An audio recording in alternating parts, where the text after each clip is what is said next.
Hello everybody! Today's video is going to be very different from the usual. I've made a video like this in the past, but due to recent events, I feel like I need to create a follow-up. For those who aren't aware, about 6 years ago, my fiance Cliff broke his spine. He had a burst fracture at L3 and is fused from L1 to L5. This means one of his lower vertebrae shattered and was replaced with a fake vertebra, and his lower spine is fused with metal rods. The doctors predicted he would be paralyzed in both of his legs, or at the very least from his knees down, but he ended up only being temporarily paralyzed in his left leg. Through physical therapy, he was able to relearn how to walk and regain full use of his left leg, and so now the only part of his body that is 90% paralyzed is his left foot. If you want a more detailed breakdown of his injury, I've got the video linked below. Believe it or not, the foot paralysis is not the important thing here. He can walk just fine with a cane and a foot brace. The issue we're struggling with is his chronic pain. As you know, the spine contains the spinal cord, which houses a shit ton of nerves. When you break your spine, you damage your nerves. This either leads to paralysis or the nerves misfiring, and if they misfire, it causes pain.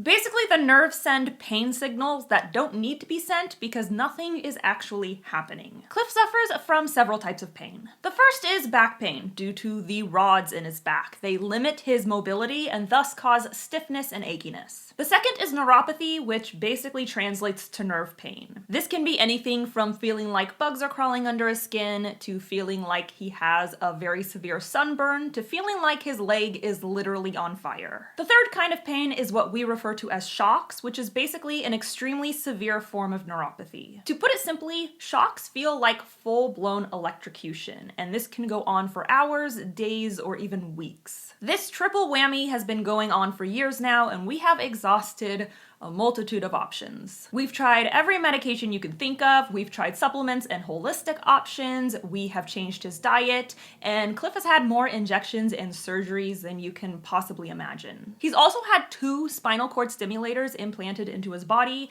and basically what these do is they calm the damaged nerves so they send fewer pain signals. Not everything we have tried worked. However, a few options, like the spinal cord stimulators and changing his diet, has been able to calm down his pain. Problem is, when one kind of pain eases, another problem springs up in its place. After he got his spinal cord stimulators, his pain decreased about 40%, which isn't perfect, but is still pretty significant. However, almost immediately after, he experienced an increase in severe nausea. Eating almost anything would make him throw up. If he stood up or got out of bed, he would be sick instantly. Specialists theorize that this nausea and residual pain is the result of an overprotective nervous system. What it basically means is if the body has endured significant trauma, the nervous system might create pain or nausea or something like that in order to prevent it from moving too much, as a way of protecting it from more trauma. Because of the nausea, this caused Cliff to lose a lot of weight because he couldn't keep anything down,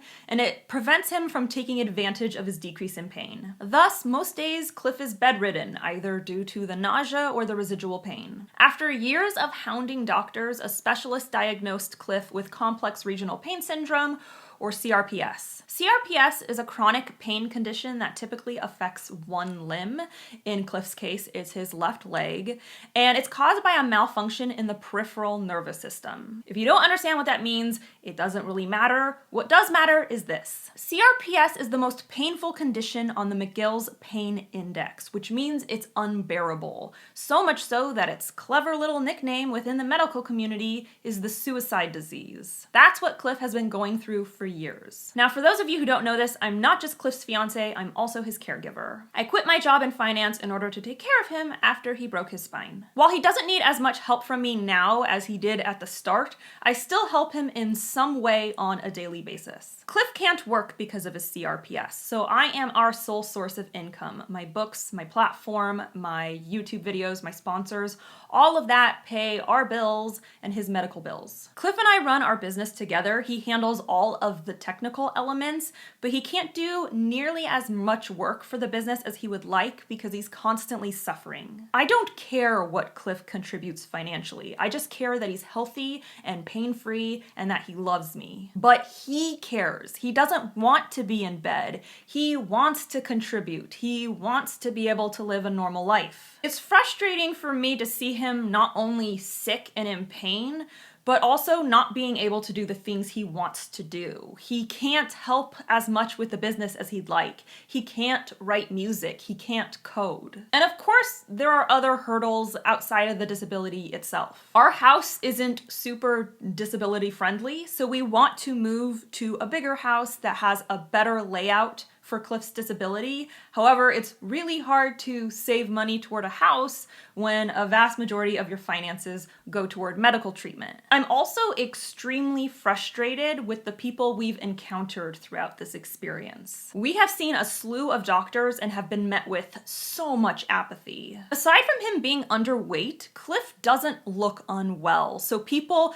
tend to assume it's not a big deal and we're just exaggerating. But he broke his spine and you're a doctor, so if you can't understand that CRPS is a serious condition, you're a fucking idiot. On top of that, once Cliff broke his spine, about 75% of the people in our life, including friends and family, ghosted. And what makes it worse is that once my channel took off, most of those people came back into our lives, suddenly wanting to pick Cliff's brain about how to make it on YouTube. I've been here with Cliff since day one. I've seen him relearn to walk. I've seen the pain. I've seen the shocks. I've seen the trauma. So when people pull this shit, it enrages me. Cliff is my best friend, the kindest, most generous and thoughtful person I have ever known. He endures more suffering than any human being should ever have to go through. So when I see the disrespect he faces from doctors and family and supposed friends,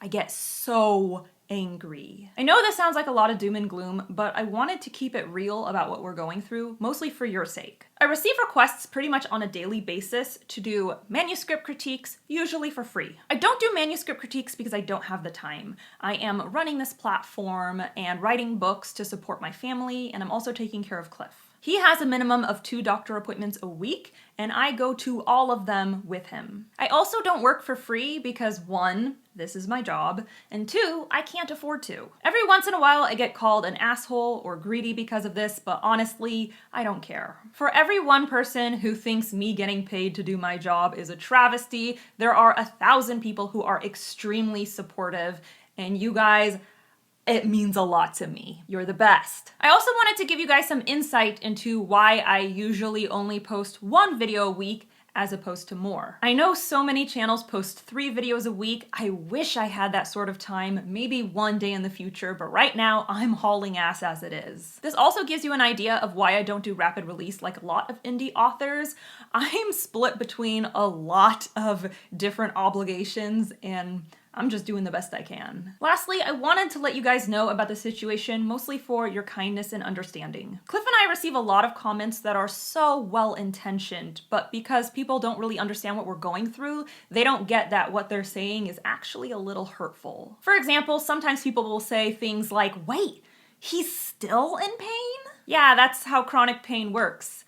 Chronic pain is chronic. People also regularly say things like, "Come on, Jenna, just go on vacation. You two deserve it. I won't take no for an answer." I agree we deserve it. We have been dying to go on vacation for so long, but we physically can't because of Cliff's CRPS, so the reminder kinda stings. People also love to ask when we're getting married and why is it taking so long, and the truth is we don't know when we're gonna get married. We wanted to get married years ago, but amid all his treatments, we're struggling to find the time. Plus, call me crazy, but I want Cliff to be able to enjoy the ceremony. I don't want him to be suffering the entire time. All of this is to say things are really hard for us. I'm not gonna sugarcoat it. I am admittedly overworked. Cliff is emotionally and physically exhausted, and we've had to deal with some really shitty people along the way. But things aren't all pure crap. Bringing Buttercup into our lives honestly has been such a huge blessing. She is just this little ray of sunshine, and she's so intuitive toward Cliff's condition. She's like this little fluffy nurse. Cliff is also in a brand new, super innovative treatment. It's going to be a big struggle and a slow process, but he's already started to see improvements, so we're really hopeful. All I'm asking is that if you're watching this, I am not asking for money or pity, and I am definitely not asking for pain management advice. I'm just asking for kindness, understanding, and a little bit of leeway from time to time. If a book release is late, this is probably why. If a video was late, this is probably why. If an email goes unanswered, this is probably why. And if I don't work for you for free, this is definitely why. And you can bet your ass this video is monetized because Cliff's treatment is expensive and it don't pay for itself. To anyone out there who suffers from chronic pain or is a caregiver for someone with a chronic illness, I see you, I get you. You are definitely not alone in this. Keep up the fight because I'm not stopping. I will never quit fighting for my family. Take care. Love you all. I'm out. Hey, everyone, I'm Flynn. I fucking love myself.